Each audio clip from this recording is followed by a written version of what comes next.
नमस्कार दोस्तों, स्वागत है आपका अपना ही यूट्यूब चैनल टुडे एग्जाम पर। दोस्तों, जैसा कि हम लोग रेलवे के विभिन्न एग्जाम हेतु जो 30 सीरीज देख रहे थे, आज हम 30 सीरीज में क्लास नंबर 22 को देखेंगे। इससे पहले हमने 21 क्लास कर लिया है। साथ ही साथ जो भी बच्चे पीडीएफ बाय करे हैं उनको पीडीएफ भी दे दी गई है। आशा करते हैं कि आप देख समझ रहे होंगे और अपने तैयारी को सही दिशा में ले जा रहे होंगे। देखिए दोस्तों, ये रेलवे के विभिन्न एग्जाम पर एप्लीकेबल है, तो आपको कोई सा भी एग्जाम देना हो आप ज़रूर क्लास लीजिएगा। साथ ही साथ बिना किसी बात को स्किप किए हुए शुरू से अंत तक वीडियो को ज़रूर देखिएगा अगर पूरा फ़ायदा लेना चाहते हैं तो, क्योंकि आपको पता होगा कि मैं एक प्रश्न के कई सारे फैक्ट देता हूँ और ये फैक्ट ऐसा है जो आपके एग्जाम हॉल में नज़र आती है और आते रहेंगे। मैं वही पढ़ाऊँगा जो एग्जाम में क्वेश्चन आती है और आएगी। चलिए शुरू करते हैं आज का ये क्लास।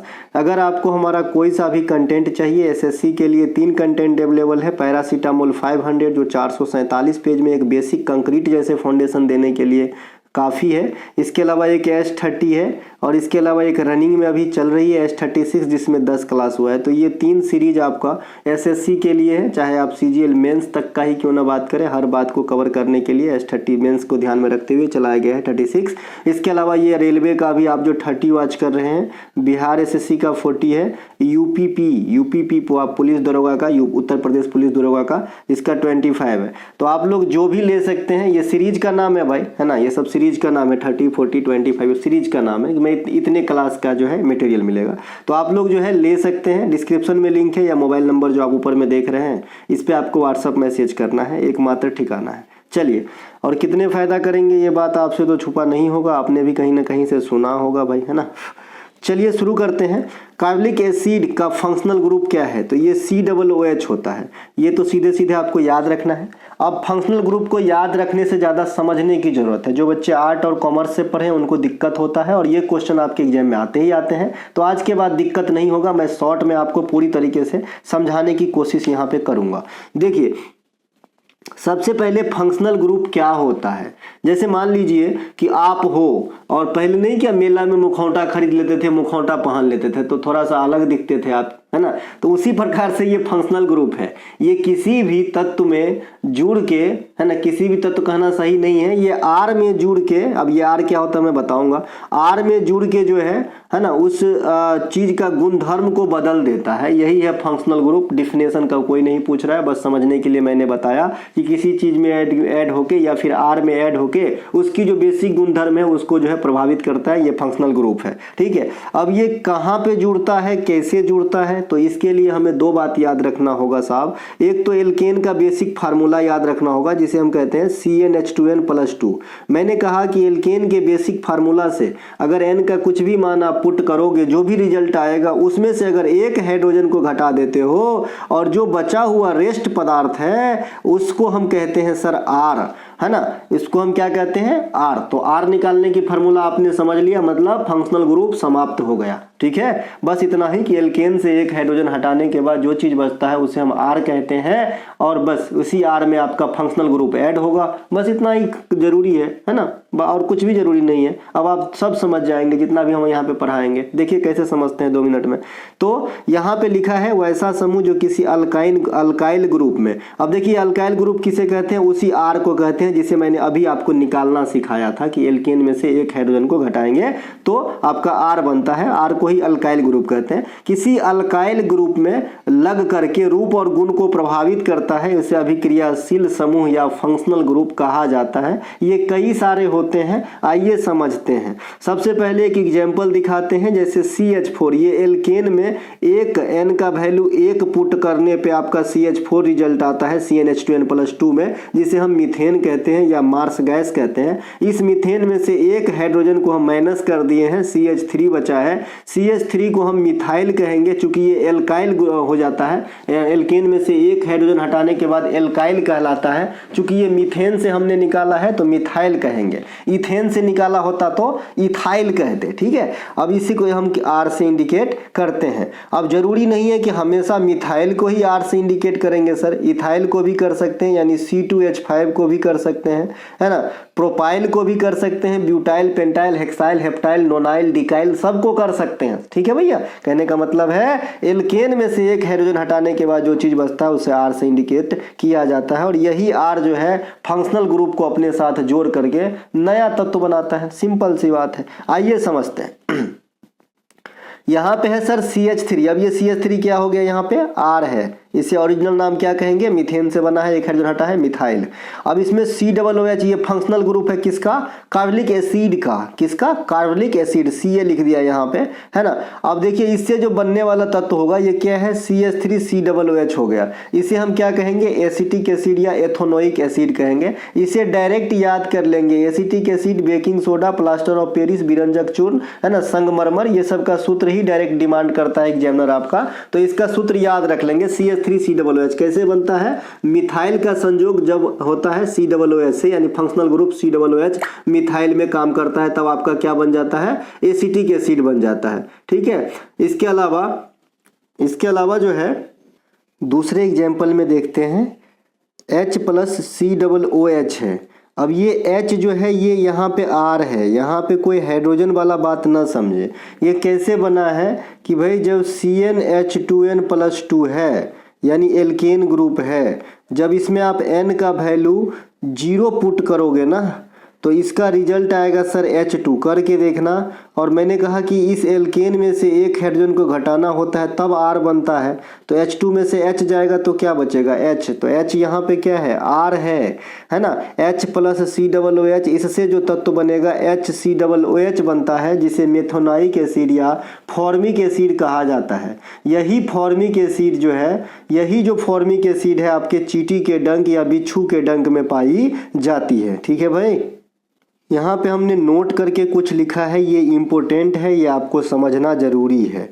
देखिए ऑक्जेलिक एसिड, इसका निर्माण कैसे होता है, तो अभी जो आपने फंक्शनल ग्रुप देखा है ना, ये आपका COOH, इसके अगर दो भाग को एक साथ मिलाया जाए तो जिस चीज़ का निर्माण होता है उसे हम कहते हैं ऑक्जेलिक एसिड। यहाँ पे आप जोड़ेंगे C 2 बार हो गया तो C2 है, H 2 बार हो गया तो H2 है, और आपका O जो है 4 गो हो जाएगा।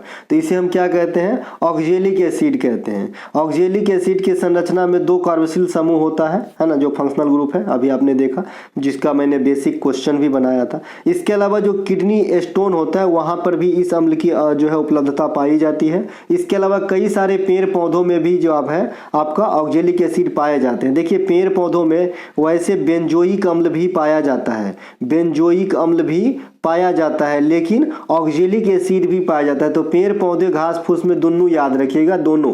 कभी कभी डायरेक्ट भी पूछता है कि घास में कौन सा अम्ल, गेहूं में कौन सा अम्ल, सरसों में कौन सा अम्ल, है ना, तो ध्यान रखिएगा।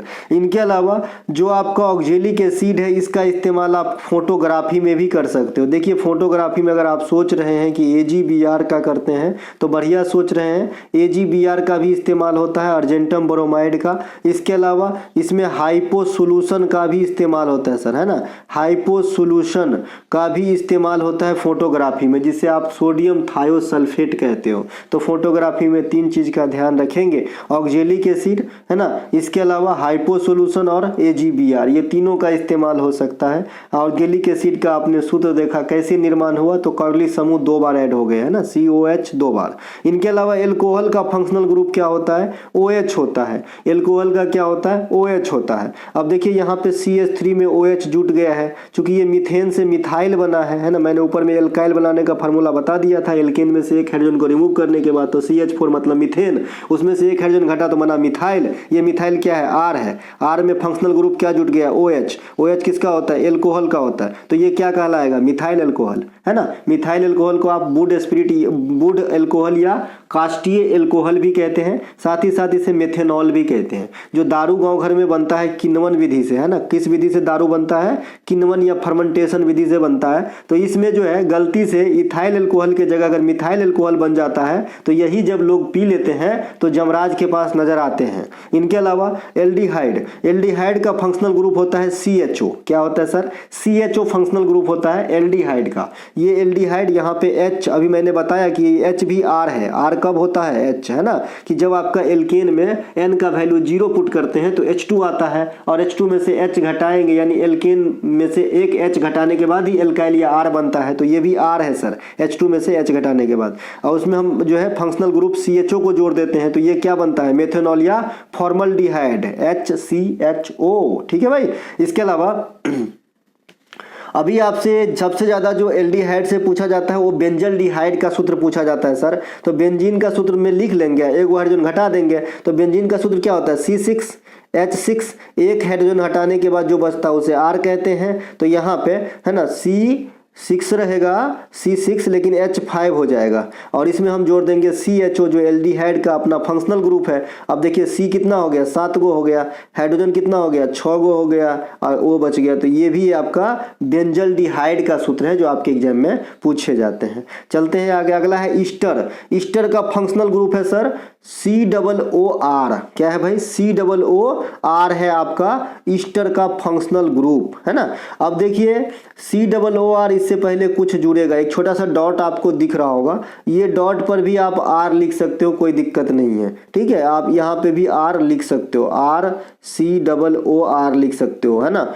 ये हो जाएगा आपका ईस्टर का फंक्शनल ग्रुप। ईस्टर का गंध होता है फल के जैसा खुशबू देता है ना, इसीलिए इससे कई सारे कृत्रिम चीज बनाए जाते हैं, जैसे आइसक्रीम वगैरह में नेचुरल एसेंस के रूप में इसका इस्तेमाल वगैरह किया जाता है, चॉकलेट मिठाई इत्यादि में करी जाती है। ठीक है, ये सबसे ज्यादा आपसे पूछा जाता है कि निम्नलिखित में से कौन सा एक ईस्टर है, कौन सा एक कीटोन है, इस प्रकार का क्वेश्चन पूछे जाते हैं आपके एग्जाम में। तो ईस्टर का फंक्शनल ग्रुप आपने ऐसा लिख दिया, फिर COO लिखा, फिर एक R लिखा, यहाँ भी आप R लिख सकते हो, कोई दिक्कत नहीं। अब यहाँ एग्जाम्पल्स है, ये समझिए। देखिए H भी एक R है, कैसे R है, एल्केन में N का वैल्यू जब 0 पुट करते हो और तब एक हाइड्रोजन घटाते हो तो R हो जाता है। तो ये आपका HR है, इसमें हम COO है ना, ये जोड़ दिए हैं क्या, आपका ईस्टर का फंक्शनल ग्रुप। अब फिर लास्ट में R क्या है, CH3, तो ये क्या बना, HCOOCH3, मिथाइल फॉर्मेट इसे कहते हैं। अब जरूरी नहीं है कि दोनों साइड का जो R का वैल्यू है हमेशा अलग अलग ही होगा या फिर अलग एक ही होगा, है ना, ये कुछ भी हो सकता है।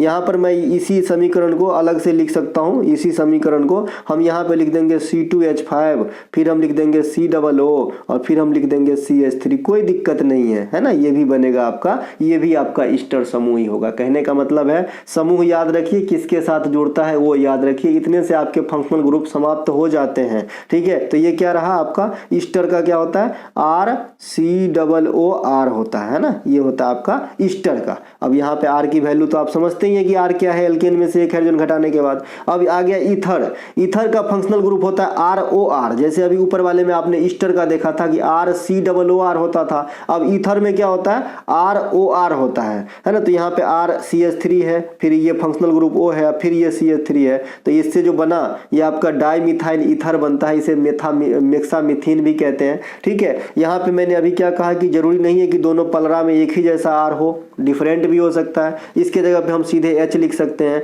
इसके जगह पे हम C2H5 लिख सकते हैं, है ना, मतलब कोई भी R के जगह पे लिख सकते हैं। इनके अलावा कीटोन, कीटोन का फंक्शनल ग्रुप क्या होता है, RCOR होता है। अभी इससे पहले आपने देखा था, है ना, इससे पहले आपने ईस्टर देखा था, ईस्टर, इसमें क्या था, ईस्टर में था COOR था, है ना। अब यहाँ पे देखो खाली CO है, इसमें और इसमें सिर्फ इतना फर्क है कि R और R इसमें भी दोनों साइड है, लेकिन यहाँ पे COO है, इसमें खाली CO है, किसमें, कीटोन में। यही तीनों को ज्यादा पूछता है ना। तो कीटोन का क्या होता है, RCOR होता है, यहाँ पे R हो गया CH3, फिर CO हो गया इसका फंक्शनल ग्रुप अपना, और फिर ये हो गया आपका R, तो RCOR, तो ये हो गया आपका कीटोन का, इसे अपन एसीटोन कहते हैं, CH3CO को।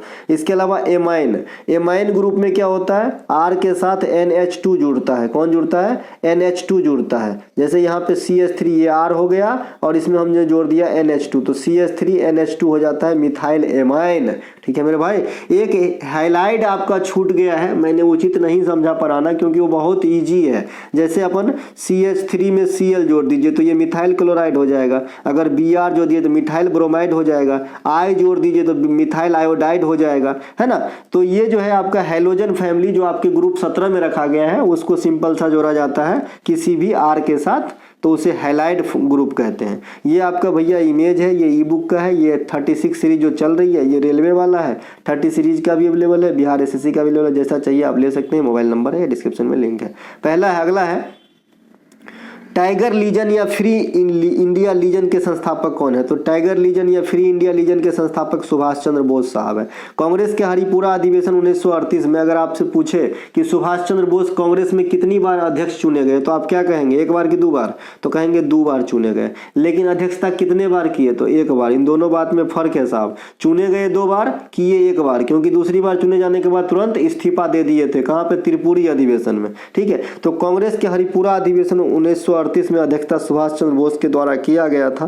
कांग्रेस के त्रिपुरी अधिवेशन 1939 में अध्यक्ष के तौर पर सुभाष चंद्र बोस को चुना गया था, परंतु सुभाष चंद्र बोस इस्तीफा दे दिए थे। इस अधिवेशन में अध्यक्ष पद के लिए विपक्ष में कौन खड़ा हुए थे? पट्टाभी सीतारमैया। ये भी पूछा जाता है, ये गांधी जी का कैंडिडेट था। इनके अलावा सुभाष चंद्र बोस के इस्तीफा के बाद राजेंद्र प्रसाद इस अधिवेशन की अध्यक्षता किए थे। यानी जिस अधिवेशन में सुभाष चंद्र बोस अर्थात नेताजी जब त्याग पत्र देते हैं तो उसका जो अध्यक्षता है वो राजेंद्र प्रसाद साहब के द्वारा किया जाता है। कांग्रेस से अलग होने के बाद उन्होंने 1943 में ब्रिटिश के खिलाफ लड़ने के लिए सिंगापुर में आजाद हिंद फौज का निर्माण भी किए। कौन भैया? नेताजी सुभाष चंद्र बोस की बात हो रही है। ऑल इंडिया फॉरवर्ड ब्लॉक की स्थापना जो है आपका 1939 में सुभाष चंद्र बोस साहब के द्वारा पश्चिम बंगाल के अंदर किया गया था। सुभाष चंद्र बोस ने 6 जुलाई 1944 को महात्मा गांधी को राष्ट्रपिता कहकर सम्मानित किए थे। और गुरुदेव कौन कहे थे महात्मा गांधी को? तो रविंद्रनाथ टैगोर। अर्धनंग फगनी फकीर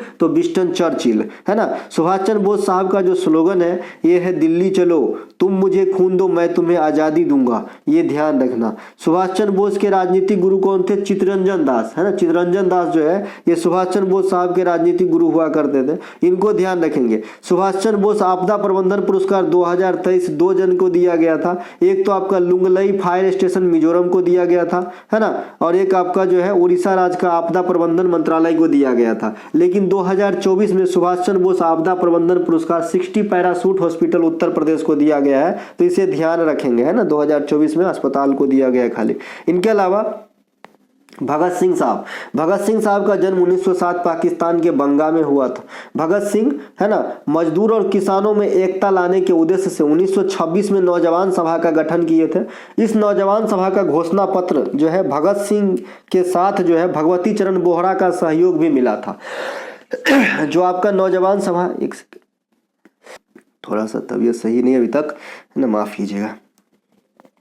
तो ये जो नौजवान सभा है ना, ये नौजवान सभा का गठन 1926 में भगत सिंह साहब के द्वारा हुआ था। लेकिन नौजवान सभा का जो घोषणा पत्र तैयार किया गया था ये भगत सिंह और भगवती चरण बोहरा ने मिलकर किया था। यही भगवती चरण बोहरा बम का दर्शन नामक किताब भी लिखे हैं, जैसा कि आप आगे पढ़ेंगे।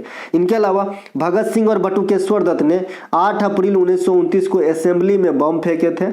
भगत सिंह को फांसी 23 मार्च 1931 को दिया गया था लाहौर सेंट्रल जेल में, तो इसे भी ध्यान रखेंगे। इनके अलावा राम प्रसाद बिस्मिल, जोगेश चंद्र चटर्जी और सचिन सन्याल के द्वारा जो है 1924 में हिंदुस्तान रिपब्लिकन एसोसिएशन HRA की स्थापना की गई थी। और भी लोग थे लेकिन ये प्रमुख हैं। इनके अलावा चंद्रशेखर आज़ाद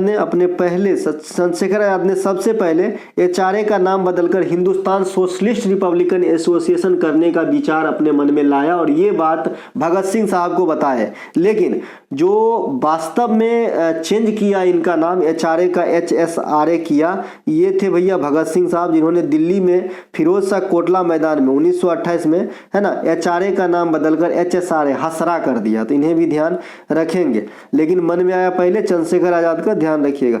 भगत सिंह के द्वारा लिखा गया पुस्तक मैं नास्तिक क्यों हूँ, वहीं पे भगवती चरण बोहरा के द्वारा लिखे गए पुस्तक बम का दर्शन प्रमुख है। तो ये दोनों पुस्तक अपने आप में प्रमुख है। इनके अलावा राम प्रसाद बिस्मिल और अशफाकुल्ला खान, है ना, 1925 में काकोरी ट्रेन एक्शन को अंजाम दिया था। इसका प्रमुख उद्देश्य सरकारी खजाना को लूटकर देश हित में लगाना था, है ना। इनके अलावा इंडिया हाउस की स्थापना श्यामजी कृष्ण वर्मा के द्वारा 1 जुलाई 1905 को लंदन के अंदर किया गया था, है ना। पत्रकार भी थे, वकील भी थे श्यामजी कृष्ण वर्मा साहब। मित्र मेला की स्थापना 1899 में विनायक दामोदर सावरकर के द्वारा नासिक के अंदर किया गया था, है ना। अभिनव भारत नामक संस्था की स्थापना विनायक दामोदर सावरकर ने 1904 में किया था। एक्चुअली पहले मित्र मेला फिर आपका अभिनव भारत, दोनों संस्था के संस्थापक कौन है? बीडी सावरकर इन्हें ध्यान रखेंगे। इनके अलावा इंडियन एसोसिएशन की स्थापना 26 जुलाई 1876 को सुरेंद्र नाथ बनर्जी और आनंद मोहन बोस के द्वारा किया गया था। ईस्ट इंडिया एसोसिएशन की स्थापना 1866 में दादा भाई नौरोजी के द्वारा लंदन में किया गया था। बीवीआई करके रखेंगे। दादा भाई नौरोजी कांग्रेस में 3 बार अध्यक्षता किए थे। इसे grand old man of India कहा जाता है। इन्होंने धन के अपवहन सिद्धांत का प्रतिपादन किया था। इन्होंने जो है सबसे पहले राष्ट्रीय आय का अनुमान लगाया था, है ना। ये सब दादा भाई नौरोजी से जुड़े हुए घटना है। इनके अलावा नेटाल भारतीय कांग्रेस की स्थापना गांधी जी ने अफ्रीका में 1894 में किए थे, ये ध्यान रखेंगे। गांधी जी अफ्रीका जो है 1893 में गए थे। इनके अलावा गदर पार्टी की स्थापना 1913 में, है ना, लाला हरदयाल और सोहन सिंह भाखना के द्वारा अमेरिका के सैन फ्रांसिस्को में किया गया था। इनके अलावा किस नोबेल गैस का उपयोग लार्ज हेड्रॉन कोलाइडर LHC के लिए शीतलन माध्यम और MRI स्कैनर इत्यादि में किया जाता है? वह नोबेल गैस हीलियम है, जिसका इस्तेमाल MRI तकनीक इत्यादि में किया जाता है, तो हीलियम हो जाएगा। हीलियम नोबेल गैस का उदाहरण है। इसका इस्तेमाल वायुयान के टायर में भरने, गोताखोरों के द्वारा ऑक्सीजन में मिलाकर सांस लेने, MRI स्कैनर इत्यादि में किया जाता है। यह ज्वलनशील नहीं होती, इसीलिए इसे वायुयान के टायर में भरी जाती है। इनके अलावा नाइट्रस ऑक्साइड का इस्तेमाल चिकित्सीय प्रणाली में शल्य चिकित्सा के लिए होता है, जो ऑपरेशन वाली चिकित्सा होती है उसके लिए होती है। हाइड्रोजनीकरण अभिक्रिया, जिससे वनस्पति तेलों से घी बनाया जाता है, इसमें उत्प्रेरक के रूप में निकेल, पैलिडियम या पैलेटिनम का इस्तेमाल किया जाता है। जैकब जेम्स बर्जीलियस ने सबसे पहले उत्प्रेरक शब्द का प्रयोग किया। उत्प्रेरक क्या होता है? किसी भी अभिक्रिया में भाग लेता तो है लेकिन स्वयं को परिवर्तित नहीं करता है, उसे उत्प्रेरक कहा जाता है। यह अभिक्रिया के दर को घटा भी सकता है, बढ़ा भी सकता है। इसके अलावा कार्बन डाइऑक्साइड गैस का इस्तेमाल अग्निशामक पदार्थ बनाने में करी जाती है। कार्बन डाइऑक्साइड गैस का इस्तेमाल ठंडा पेय पदार्थ बनाने में भी किया जाता है। शुष्क बर्फ, है ना, ठोस कार्बन डाइऑक्साइड को ही कहा जाता है। इसके अलावा आधुनिक आवर्त सारणी के समूह 18 में नोबेल गैस, अक्रिय गैस, इनर्ट गैस, जिसे कहिए आप जो कहिए, इसे रखा गया है। नोबेल गैस के बाहरी कक्षा में 8 इलेक्ट्रॉन होते हैं, लेकिन इसके अपवाद हीलियम है। अब हीलियम के परमाणु क्रमांक ही 2 है, तो इसके बाहरी कक्षा में 8 इलेक्ट्रॉन कहाँ से आएगा? ठीक है मेरे भाई, तो ये अपवाद है, ध्यान रखेंगे। इनके अलावा द ओरिजिन ऑफ लाइफ नामक पुस्तक के लेखक लेखिका कौन है? द ओरिजिन ऑफ लाइफ यानी जिंदगी की जो शुरुआत है, ओरिजिन है, इसके लेखक हैं AI ओपेरिन। कौन है? AI ओपेरिन, इन्हें भी ध्यान रखेंगे। द ओरिजिन ऑफ लाइफ नामक पुस्तक AI ओपेरिन के द्वारा 1936 में लिखी गई थी। इन्होंने प्राकृतिक सिद्धांत या भौतिक रासायनिक सिद्धांत का प्रतिपादन भी किया था। इन्होंने कहा था कि जीवों की उत्पत्ति जो है भौतिक रासायनिक अभिक्रिया के द्वारा हुआ है। अनेक विद्वान का अलग अलग मत है जीवन की उत्पत्ति को लेकर के, है ना, लेकिन जो ओपेरिन का मत है, इन्होंने कहा कि भौतिक रासायनिक प्रतिक्रिया हुआ, उससे जीवों की उत्पत्ति हुई। ठीक है। इनके अलावा ओरिजिन ऑफ स्पीसीज एक किताब का नाम है, तो ओरिजिन ऑफ स्पीसीज जो है ये आपका लिखे हैं चार्ल्स डार्विन। कौन लिखे हैं? चार्ल्स डार्विन, है ना। इनके अलावा फिलॉसफी जूलॉजी नामक पुस्तक के लेखक लेखिका लेमार्क है। लेमार्क ने अपने बातों को प्रमाणित करने के लिए जिराफ और सांप का प्रयोग किया है, ये ध्यान रखेंगे, क्योंकि पिछले ग्रुप डी 2022 में मटर के पौधा वाला पूछ दिया था ग्रेगरी मेंडल का। इनके अलावा प्रिंसिपिया मैथमेटिका, यह एक किताब का नाम है जो न्यूटन साहब के द्वारा लिखा गया है, और इसी किताब में गति के नियम का वर्णन, गुरुत्वाकर्षण के नियम का वर्णन इत्यादि देखने को मिलती है। ग्रेगर जोहान मेंडल, इसे आनुवांशिकी का जनक कहा जाता है, और इन्होंने आनुवांशिकता के उपयोग के लिए जो है मटर के पौधे का इस्तेमाल किया था। ठीक है। इसके अलावा स्पीसीज प्लांटेरम इस प्रकार का किताब का नाम है भाई। पुस्तक के लेखक कैरोलस लीनियस है। कैरोलस लीनियस नेचुरल सिस्टेमा नामक पुस्तक भी लिखे हैं, और ये द्विनाम पद्धति का जनक कहलाता है। कैरोलस लीनियस द्विनाम पद्धति में जो प्रथम नाम है या प्रथम भाग है वो वंश को इंगित करता है, और दूसरा जो है जाति को इंगित करता है। इस बात को विशेष ध्यान रखिएगा, एग्जामिनर क्वेश्चन जो है दाग देता है। इनके अलावा आवर्त सारणी में किसी वर्ग या समूह में ऊपर से नीचे में आने पे क्या बदलाव आता है? देखिए, अगर आवर्त सारणी में ऊपर से नीचे आएंगे, नहीं बोल रहे हैं कि बदलाव नहीं आता है किस में, तो भाई आपको संयोजकता जो है ये नहीं बदलते हैं। ऊपर से नीचे आइए, आवर्त सारणी में आपकी संयोजकता जो है वो नहीं बदलेगा, तो ये आपका संयोजकता हो गया। किसी धातु की संयोजकता क्या होती है, तो जो संयोजी इलेक्ट्रॉन की संख्या होती है ना, उससे ही संयोजकता कहा जाता है। किसी अधातु की संयोजकता 8 में से उनके संयोजी इलेक्ट्रॉन की संख्या घटा देंगे तो जो भी बचेगा वो क्या बचेगा, उस अधातु की संयोजकता। ठीक है कि नहीं, ठीक है। इसके अलावा पहला एग्जाम्पल देखते हैं, इसको समझने के लिए एग्जाम्पल से ज़्यादा समझ में आएगी। जैसे यहाँ पे है आपका सोडियम, सोडियम का इलेक्ट्रॉनिक विन्यास लिखेंगे 281 होगा। कैसे होगा, पिछले क्लास में समझाया था। 1s2 होगा, 2s2 होगा, 2p6 होगा, 6 2 8 1 9 और फिर कितना 11, तो 2 होगा, सॉरी 6 2 8 2 10 हो गया ना, तो एक बचेगा 3s1 होगा, है ना। तो ये आपका जो है तीसरे कक्षा में 1 इलेक्ट्रॉन, दूसरे में 6 2 8 गो और पहला में 2 गो, 2 8 1 होगा। तो यहाँ पे एक क्या है, संयोजकता है किसका, सोडियम का, क्योंकि जितनी आपकी वैलेंसी वही संयोजकता होती है, संयोजी इलेक्ट्रॉन। इसके अलावा जो संयोजी इलेक्ट्रॉन के अलग कोई इलेक्ट्रॉन होता है आपका, तो वो कोर इलेक्ट्रॉन कहलाता है। मैग्नीशियम, इसका जो है परमाणु क्रमांक 12 है, इलेक्ट्रॉनिक विन्यास 2 8 2 हो जाएगा, तो यहाँ पे संयोजी इलेक्ट्रॉन कितने हो गए, 2 हो जाएंगे।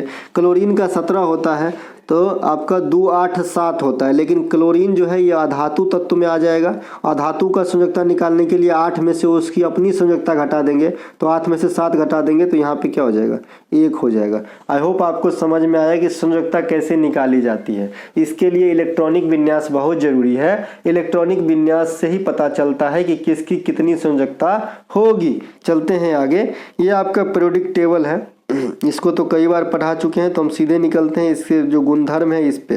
देखिए गुणधर्म क्या कहता है हमारा, कि धात्विक गुण है ना बढ़ता है जब आप समूह में ऊपर से नीचे आओगे इस प्रकार से, तो धात्विक गुण जो है बढ़ेगा, है ना। और बाएं से दाएं अगर आप चलते हो, धात्विक गुण घटता है। अधात्विक गुण क्या हो जाएगा, है ना, ऊपर से नीचे आने पे कम हो जाता है वर्ग में, है ना। और आपका जो है आवर्त में बाएं से दाएं जाने पर क्या हो जाएगा, बढ़ता है। तो इसे ध्यान रखेंगे। इलेक्ट्रॉन बंधुता, ये समान कम होती है, समान बढ़ती है। इसके अलावा इलेक्ट्रॉन संयोजी इलेक्ट्रॉन की संख्या, देखिए यही चीज का क्वेश्चन का बेस बनाया था मैंने कि भाई किसी भी वर्ग में ऊपर से नीचे आने पर क्या चीज अपरिवर्तित रहती है, तो संयोजी इलेक्ट्रॉन की संख्या और संयोजकता। और एक मैंने ऊपर में सूत्र भी लिखा था कि संयोजी इलेक्ट्रॉन बराबर संयोजकता, तो ये दोनों चीजों की यहाँ से पुष्टि हो जाती है। ये दोनों ही समान रहती है अगर आप वर्ग में ऊपर से नीचे आते हो तो, ठीक है। विद्युत ऋणात्मकता ऊपर से नीचे आने पर घटती है, जैसे जैसे आप नीचे आते जाएंगे वैसे वैसे विद्युत ऋणात्मकता जो है घटती जाएगी, ठीक है। इनके अलावा परमाणु की त्रिज्या का आकार, देखिए परमाणु की त्रिज्या का आकार सिंपल सी बात है, ऋणायन हो रहा है तो बढ़ेगा और धनायन हो रहा है तो घटेगा, ठीक है। तो ऊपर से नीचे आने पर बढ़ेगी और बाएं से दाएं जाने पर घटेगी आवर्त में, ठीक है भैया। समझ रहे कि नहीं समझ रहे। आवर्त जो है ना, लेटा हुआ भाग को कहिए आवर्त है मान लीजिए, और ये सब आपका वर्ग है, ठीक है, ध्यान रहे। इनके अलावा जब कोई तत्व इलेक्ट्रॉन ग्रहण करता है तो ऋणायन होने के साथ ही परमाणु त्रिज्या की आकार बढ़ जाती है। इसके विपरीत जब कोई तत्व इलेक्ट्रॉन त्यागता है तो धनायन होने के साथ ही परमाणु त्रिज्या की आकार घटती है। यानी अगर इलेक्ट्रॉन ग्रहण कर रहा है तो त्रिज्या बढ़ेगा, इलेक्ट्रॉन त्याग रहा है तो त्रिज्या का आकार घटेगा। कम वायुमंडलीय दबाव, है ना, भूमध्य रेखीय बेल्ट जहाँ व्यापारिक पवन चलती है क्या कहलाती है। भूमध्य रेखा के आसपास क्षेत्र जहाँ पे कम प्रेशर होती है और व्यापारिक हवा भी चलती है तो उसे क्या कहा जाता है, तो उसे कहा जाता है डोलेड्रम। क्या कहा जाता है, डोलेड्रम, है ना। भूमध्य रेखा के आसपास के जो क्षेत्र हैं उसे ITCZ जोन कहा जाता है। ITCZ का फुल फॉर्म भी पूछा जाता है, इंटर ट्रॉपिकल कन्वर्जेंस जोन होता है। और ये भूमध्य रेखा के आसपास के निम्न दाब का केंद्र मतलब क्षेत्र होता है 5 डिग्री नॉर्थ और 5 डिग्री साउथ, यानी ये वाली जो आपका एरिया है ये ITCZ जोन कहलाता है ना, ये ध्यान रखेंगे। इनके अलावा भूमध्य रेखा के ठीक उत्तर और दक्षिण में पूर्व से पश्चिम की ओर चलने वाली हवाओं को व्यापारिक पवन कहा जाता है। और जब व्यापारिक पवन न चल रहा हो तो डायरेक्ट सीधे, है ना, व्यापारिक पवन न चल रहा हो तो जो आपका देखिए भूमध्य रेखा में ठीक उत्तर दक्षिण पूर्व से पश्चिम की ओर चलने वाली हवाओं को क्या कहा जाता है, व्यापारिक पवन।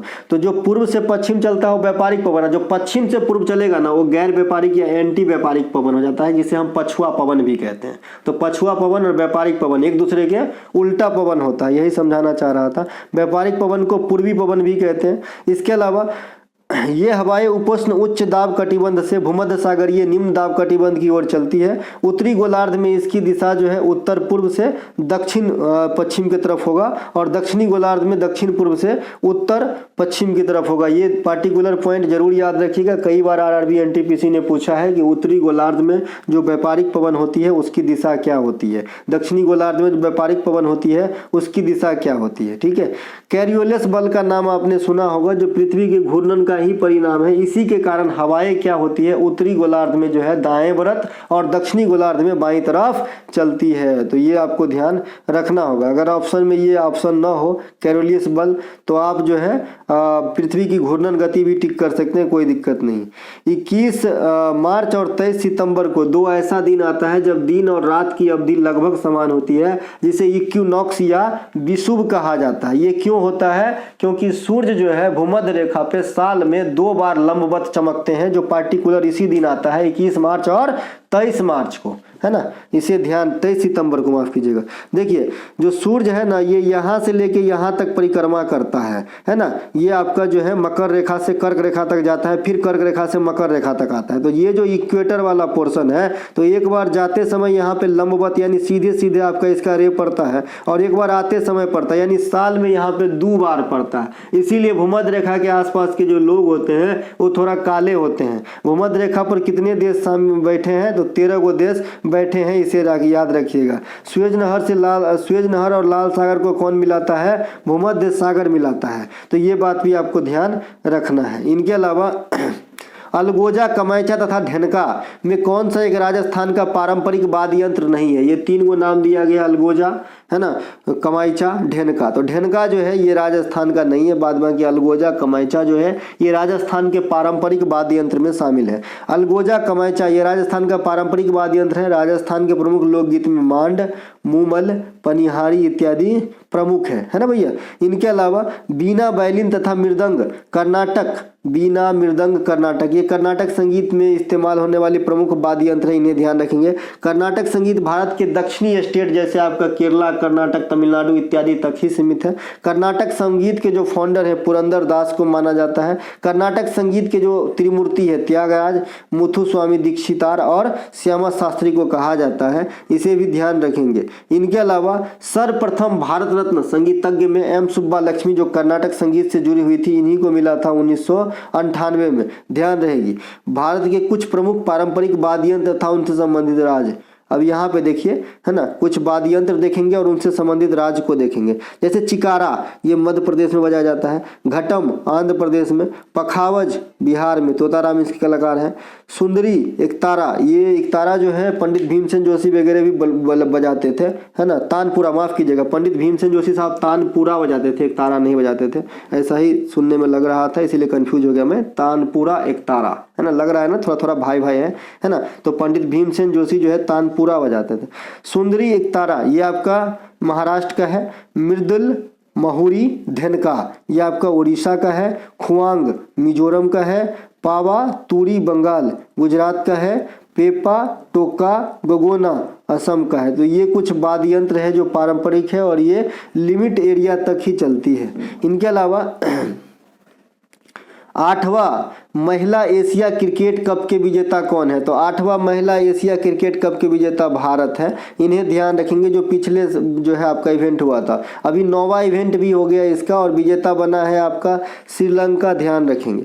महिला एशिया कप क्रिकेट की शुरुआत 2004 में हुआ था। अब तक 9 टूर्नामेंट हो चुके हैं जिनमें सर्वाधिक 7 बार विजेता भारत रहे हैं और 1 बार बांग्लादेश तथा 1 बार श्रीलंका रहे हैं। तो 9 का 9 खत्म हो गया। पहले इस प्रतियोगिता वनडे फॉर्मेट में खेली जाती थी, लेकिन अब एशियाई महिला क्रिकेट, है ना, चैंपियनशिप जो है T20 फॉर्मेट में खेले जाने लगी है। 2024 नवा महिला एशिया क्रिकेट कप के विजेता श्रीलंका है, भारत को हराकर। 2024 में है ना अतिथि देश श्रीलंका ही था। 2023 में बांग्लादेश में हुआ था। 2023 में जो इंडिया जीता था ना वो बांग्लादेश में हुआ था, और 2024 में जो अभी आपका श्रीलंका में हुआ है ना। इनके अलावा ICC under 90 T20 world cup, महिला वर्ल्ड कप 2023 जो है ये आपके साउथ अफ्रीका में कराए गए, जहां पर विजेता इंडिया और विजेता इंग्लैंड रहा था। और जो सेकेंड एडिशन होगा इसका 2025 में होगा, चूंकि 2 साल पे एक बार होता है, तो आपका मलेशिया में होगा। इनके अलावा हॉकी महिला एशियन चैंपियन ट्रॉफी 2023 के विजेता कौन है? तो आपका जो है हॉकी महिला एशियन चैंपियन ट्रॉफी 2023 के विजेता भी भारत है, जापान को हरा के, और मैच हुआ था झारखंड में। 2024 के विजेता भी परसों भारत बन गया फिर से इस प्रतियोगिता के लिए, चाइना को हरा के, और ये मैच बिहार में हुआ था। ठीक है, ध्यान रहना। इनके अलावा भारत में अंग्रेजों के द्वारा शुरू की गई राजस्व संग्रह की कौन सी व्यवस्था रिकॉर्ड के लगान सिद्धांत पर आधारित है? तो ये है भैया आपका रैयतवाड़ी व्यवस्था, जो रिकॉर्डों के लगान सिद्धांत से मेल खाता है। इनके अलावा अर्थशास्त्री डेविड रिकार्डो ने लगान का सिद्धांत दिया था। सर थॉमस मुनरो ने 1820 में रैयतवाड़ी व्यवस्था की शुरुआत की थी। इन्हें सर्वप्रथम मद्रास प्रेसिडेंसी में लगाया गया था। इन्हें भी ध्यान रखेंगे, रैयतवाड़ी व्यवस्था सबसे पहले मद्रास प्रेसिडेंसी में लगाया गया था, ध्यान रखिएगा। थॉमस मुनरो इनके जनक है।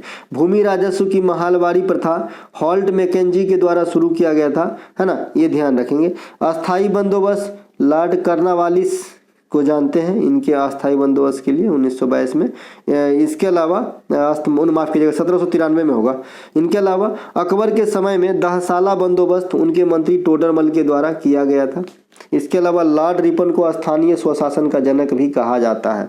कहने का मतलब है कि एक जैसे मिलता जुलता हुआ क्वेश्चन, चाहे हिस्ट्री हो इकोनॉमिक्स हो, कहीं ना कहीं से मैं रखा हूँ, एक जैसे लगभग ये क्वेश्चन है। इनके अलावा निम्नलिखित में से कौन सा राज्य गोदावरी बेसिन का हिस्सा नहीं है? तो गोदावरी बेसिन का हिस्सा आपका गोवा नहीं हो जाएगा। ठीक है, गोदावरी बेसिन महाराष्ट्र में आता है, तेलंगाना में, आंध्र प्रदेश में, छत्तीसगढ़ में, उड़ीसा से, है ना, ये सब जो है गोदावरी बेसिन का एरिया है। ठीक है भैया। इसके अलावा भी मध्य प्रदेश, कर्नाटक, पुदुचेरी के कुछ भागों तक फैला हुआ है गोदावरी बेसिन, लेकिन गोवा यहाँ पे आपको नहीं दिखा, इसलिए यह आंसर है। बेसिन कहने का मतलब है कि उस नदी में जल स्रोत कहाँ कहाँ से आता है, किस किस एरिया से आता है, वो सभी राज्य उसके बेसिन हो जाते हैं, समझे।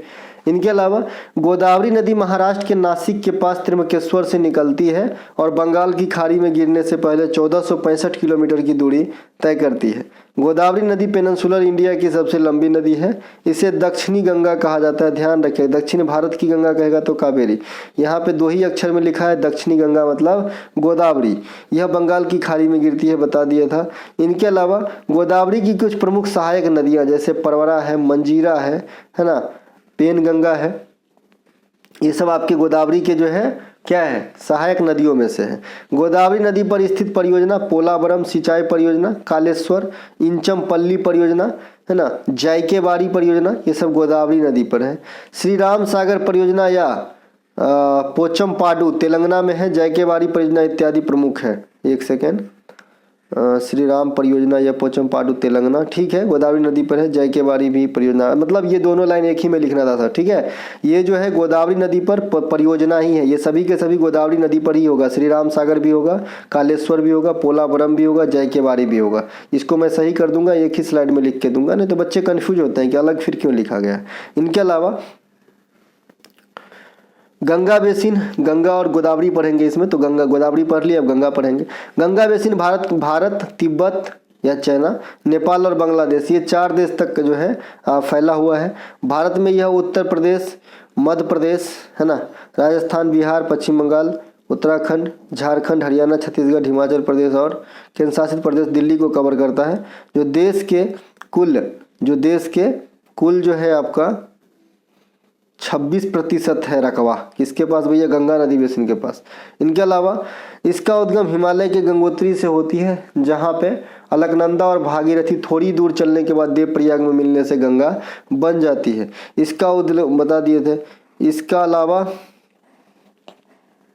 दाहिनी क्षेत्र से जो नदी शामिल होती है गंगा में, है ना, दाहिना क्षेत्र से, है ना। वो प्रमुख नदियाँ आपका यमुना और सोन है, जो दाएं साइड से इस साइड से आता है। एगो इलाहाबाद के करीब मिलता है और एगो बिहार के आरा के करीब मिलता है सोन नदी, तो ये दायां साइड से होगा। अधिकांश सहायक नदी जो गंगा का है ना, वो बायां साइड से आता है, ठीक है। यहाँ पे रामगंगा, घाघरा, गंडक, कोसी और महानंदा जैसे बाईं ओर से आने वाली नदी मिलती है। चंबल तथा बेतवा दो अन्य प्रमुख सहायक नदियां हैं। किसका? चंबल तथा बेतवा किसका हो जाएगा? यमुना का। ये ध्यान रखेंगे, यमुना का जो है चंबल और बेतवा सहायक नदी हो जाएगा। गंगा नदी डॉल्फिन जो है, गंगा नदी की डॉल्फिन एक लुप्त प्रायः जीव है। लुप्त प्रायः का जो है शब्द का अर्थ बता दिए थे, जो अब है लेकिन आगे नहीं रहेगा अगर इस्तेमाल नहीं हुआ तो। इनके अलावा डेक्कन का पठार, डेक्कन का पठार भारत के कितने राज्यों से गुजरते हैं? तो 8 राज्यों से होकर गुजरते हैं डेक्कन का पठार। ये क्वेश्चन पिछली बार 2-3 बार पूछे गए थे ये क्वेश्चन, इसीलिए जो है आपको ध्यान रखना है कि डेक्कन का पठार कितने राज्यों से होकर गुजरती है? तो 8 राज्यों से होकर गुजरती है ना। मुझे थोड़ा थोड़ा नींद लग रहा है क्योंकि मैंने रात में सोया नहीं था, है ना, थकान दिख रहा है मुझे। इनके अलावा भारत के नियंत्रक और महालेखा परीक्षक के संदर्भ में निम्नलिखित में से कौन सा कथन सत्य है ना। पहला कथन है, नियंत्रक एवं महालेखा परीक्षक की नियुक्ति राष्ट्रपति के द्वारा 148 आर्टिकल से किया जाता है, सही है। नियंत्रक एवं महालेखा परीक्षक लोक लेखा समिति में जांच करते हैं, सही है। नियंत्रक एवं महालेखा परीक्षक की वरीयता सर्वोच्च न्यायालय के न्यायाधीश के जैसे होता है, सही है। तो तीनों के तीनों कथन जो है सही हो जाएगा। भारत के सबसे बड़े विधिक अधिकारी महान्यायवादी होते हैं। महान्यायवादी की नियुक्ति राष्ट्रपति के द्वारा 76 के अनुसार किया जाता है। नियंत्रक एवं महालेखा परीक्षक की नियुक्ति भारत के राष्ट्रपति के द्वारा अनुच्छेद 148 के अनुसार किया जाता है, जो 6 वर्ष या 65 वर्ष से पहले तक जो भी हो, है ना, जो अपने पद पे बने रहेंगे, है ना। इसके अलावा यह भारतीय लेखा परीक्षा और लेखा विभाग का प्रमुख और सार्वजनिक क्षेत्र का प्रमुख संरक्षक है, जो संसद के किसी भी सदन का सदस्य नहीं होता है। आपसे पूछेगा कि भाई लोक लेखा समिति के अध्यक्ष जो है वो किस सदन का सदस्य होता है? तो किसी का भी नहीं, ठीक है। उसी प्रकार से एक क्वेश्चन और पूछा जाता है कि राष्ट्रपति किस सदन का सदस्य होता है? तो राष्ट्रपति भी किसी सदन का सदस्य नहीं होता है, ठीक है भाई, दोनों बात ध्यान रखिएगा। इनके अलावा ये वाली जो पोस्ट है उसकी जो है शुरुआती कहाँ से हुई? तो 1860 में एडवर्ड ड्रमंड नाम का एक पहला आदमी था अंग्रेज, जो ऑडिट जनरल के रूप में नियुक्त हुए थे, और कहीं ना कहीं यहीं से स्टार्ट हुआ इस बारे बात। फिर आज़ादी के बाद जो पहला कैग बना इंडिया में, ये आपका था बी नरहरि राव, तो इन्हें भी ध्यान रखेंगे। ये पहला कैग का नाम पूछा जाता है। Comptroller and auditor general of India होता है। भारत का पहला बजट भी 1860 में जेम्स, है ना, आपका जो है भारत का पहला बजट जेम्स विल्सन नामक आदमी ने पेश किया था 1860 में ही, तो ये भी ध्यान रखेंगे। अब जो नियंत्रक एवं महालेखा परीक्षक से संबंधित 4 गो आर्टिकल है उसे देख लेते हैं। तो 148 से नियुक्ति होती है ना, इसमें सेवा शपथ होती है। 149 में इनके पावर होते हैं, कर्तव्य शक्तियां होती है। 150 में कहता है कि संघ और राज्यों को खातों का विवरण राष्ट्रपति के अनुसार कैग की सलाह पे रखना होगा।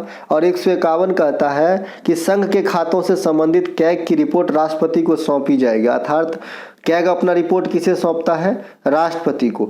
लोक लेखा समिति जो है ना, भारत सरकार अधिनियम 1919 के तहत गठित एक अस्थायी संसदीय समिति है, जिसमें 22 गो सदस्य होता है, जिसमें 15 गो लोकसभा से और 7 गो राज्यसभा से। एक ऐसी समिति जिसमें कोई भी राज्यसभा का कैंडिडेट नहीं होता है, आप लोग कमेंट करना। एक ऐसी समिति, संसदीय समिति, जिसमें राज्यसभा का कोई भी सदस्य नहीं होता है। त्रिपुरा भाषा किस प्रकार का एक अभिन्न अंग है? किस भाषा परिवार का एक अभिन्न अंग है? त्रिपुरा की जो भाषा त्रिपुरी है वो किस भाषा फैमिली से बिलोंग करते हैं? तो ये तिब्बती बर्मी भाषा परिवार से बिलोंग करते हैं। अब देखिए, इंडिया में कई सारी भाषा बोले जाते हैं क्योंकि यहाँ पे विविधता बहुत ज़्यादा है। इंडो आर्यन भाषा परिवार ज़्यादातर उत्तरी पश्चिमी भारत के सभी भाषाएँ शामिल है, जैसे हिंदी हो गया, बंगाली हो गया, मराठी हो गया, गुजराती, पंजाबी, सिंधी, राजस्थानी, असमिया, उड़िया, कश्मीरी, हिंदू, संस्कृत। तो इसका सबसे बड़ा दायरा है इंडो आर्यन का। ये उत्तर साइड में तो बोले जाते हैं, साथ ही साथ आपके जो है ये पछवाड़ी साइड और मध्य इंडिया में भी बोले जाते हैं, जैसे मध्य प्रदेश वगैरह, उत्तर प्रदेश वगैरह, ठीक है। तो ये आपका इंडो आर्यन में ये भाषा सब आ जाएगा। जनगणना 2011 के अनुसार सबसे अधिक बोले जाने वाली भाषा, है ना, ये आपका हिंदी है, दूसरा सबसे अधिक बांग्ला और तीसरा सबसे अधिक मराठी है। द्रविड़ भाषा परिवार की भाषा भारत में दक्षिणी राज्य में बोली जाती है, जो भी आपका तमिल, तेलुगु, कन्नड़, मलयालम है, ये सब द्रविड़ फैमिली की भाषा है। साथ ही साथ ब्रहुई, ये ब्रहुई भाषा आज जो है पाकिस्तान के कुछ भाग अर्थात बलूचिस्तान वाले जो पार्ट है वहाँ बोले जाते हैं, और ये अफगानिस्तान में भी बोले जाएंगे भैया ना, अफगानिस्तान में लिख लेना ब्रहुई।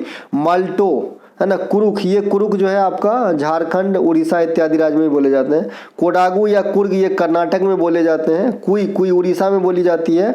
तो ये जो भाषा है ना, ये सब द्रविड़ फैमिली की ही भाषा है। जैसे आप कहोगे भाई झारखंड में ये भाषा बोली जाती है कुरुख, तो ये द्रविड़ का कैसे हो गया? तो द्रविड़ फैमिली के एक उपभाग है, वहाँ से ये बिलोंग करता है, अर्थात ये भी द्रविड़ फैमिली से ही ताल्लुकात रखते हैं, आपको याद करना होगा। इनके अलावा तिब्बत और म्यांमार के बीच के क्षेत्र का जो है इसे तिब्बती भाषा क्षेत्र कहते हैं, है ना। यहाँ पे माफ कीजिएगा, तिब्बती और म्यांमार के जो बीच के क्षेत्र है उसमें जो भाषा बोली जाती है उसे तिब्बती बर्मी भाषा बोली जाती है। इसके कुछ उदाहरण जैसे मणिपुर हो गया, मणिपुर के मेतई हो गया, मेतई अभी जो है फिर से एक बार उठ गया है मेतई, और वहाँ के जो और लोग हैं, है ना, मेतई मणिपुर में हिंदू समुदाय के लोग हैं जो ज़्यादा पॉपुलेशन में है ना।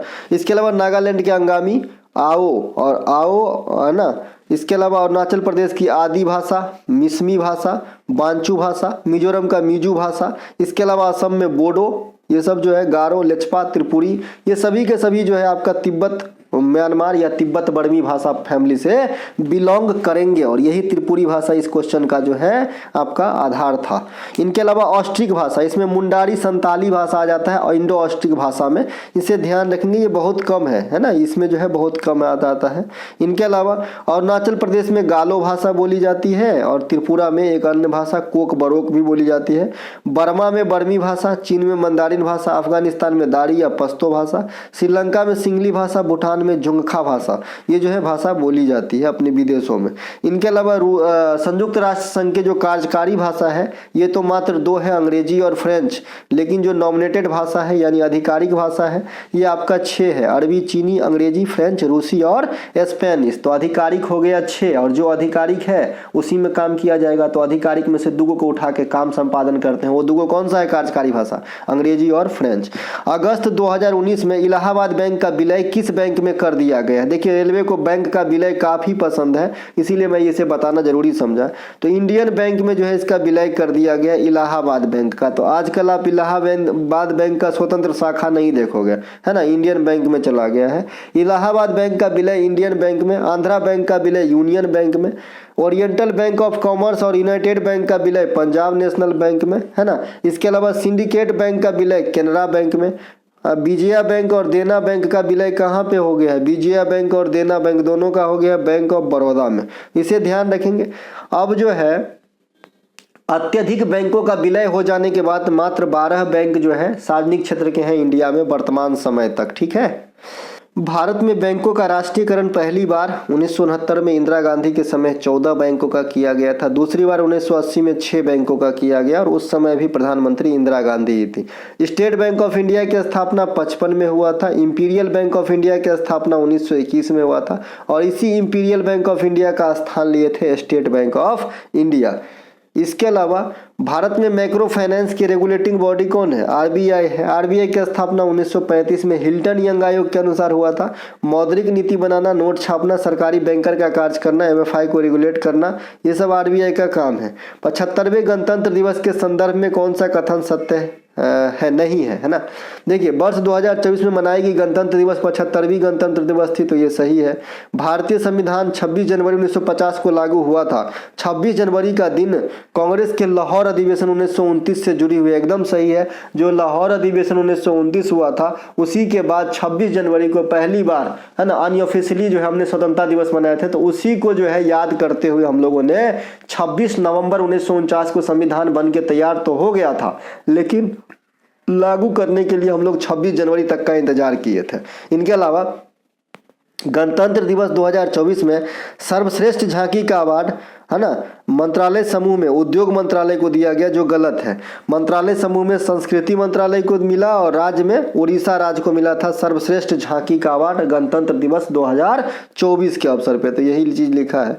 कांग्रेस के लाहौर अधिवेशन 1929 की जो अध्यक्षता है जवाहरलाल नेहरू ने किए थे और इसमें पूर्ण स्वराज की मांग करी गई थी। गणतंत्र दिवस 1950 के अवसर पे डॉक्टर सुकर्नो जो है इंडोनेशिया के राजनेता है, चीफ गेस्ट के रूप में इंडिया आए थे। भारत के स्वतंत्रता दिवस और गणतंत्र दिवस के अवसर पे शहनाई वादन का कार्य जो है दिल्ली में बिस्मिल्लाह खां साहब को सौंपा गया था और इसी कारण बिस्मिल्लाह खां साहब और भी ज्यादा फेमस हो गए और 2001 में जो है लता मंगेशकर के साथ इन्हें भी भारत रत्न से सम्मानित किया गया था। इनके अलावा वर्ष 21-22 में लगातार 2 वर्ष तक कोई भी अतिथि इंडिया में नहीं पधारे ड्यू टू पेंडेमिक कोरोना। इनके अलावा वर्ष 2023 में गणतंत्र दिवस के अवसर पर मुख्य अतिथि के रूप में मिस्र के राष्ट्रपति अब्दुल फतह अल सीसी आए थे, है ना। 24 में कौन आए थे? इमैनुअल मैक्रोन आए हैं। इनके अलावा गणतंत्र दिवस पे झंडा कार्यक्रम जो होता है ये राष्ट्रपति के द्वारा, स्वतंत्रता दिवस पे लाल किला से प्रधानमंत्री के द्वारा, दोनों बात ध्यान रखेंगे। विद्युत जनरेटर या जनरेटर ऊर्जा का रूपांतरण किस रूप में करता है? तो जो जनरेटर है ये ऊर्जा का रूपांतरण जो है यांत्रिक ऊर्जा से विद्युत ऊर्जा में करते हैं, ठीक है। विद्युत जनित या जनरेटर माइकल फैराडे के विद्युत चुंबकीय प्रेरण के सिद्धांत पे कार्य करती है। डायनमो भी एक यांत्रिक मतलब एक युक्ति है जो यांत्रिक ऊर्जा को विद्युत ऊर्जा में ही बदलती है और डायनमो का जस्ट उल्टा कौन होता है? विद्युत मोटर जो क्या करता है? इलेक्ट्रिक ऊर्जा लेके यांत्रिक ऊर्जा देता है। रेक्टिफायर क्या करता है? दिष्टकारी एसी वोल्टेज को डीसी करंट में बदलता है। इन्वर्टर क्या करता है? इन्वर्टर डीसी को एसी में बदलता है, प्रत्यावर्ती धारा में बदलता है ना, ठीक है। इनके अलावा रासायनिक बैटरी में क्या होता है? रासायनिक ऊर्जा को विद्युत ऊर्जा में बदलाव किया जाता है। तो ये थे दोस्तों आज का अंतिम प्रश्न। अगर आपको अच्छा लगे तो लाइक कीजिएगा, अपने दोस्तों में शेयर कीजिएगा। हमारा कोई सा भी कंटेंट चाहिए डिस्क्रिप्शन में लिंक है, आप लिंक क्लिक करके कंटेंट को बाय कर सकते हैं। जय हिंद दोस्तों।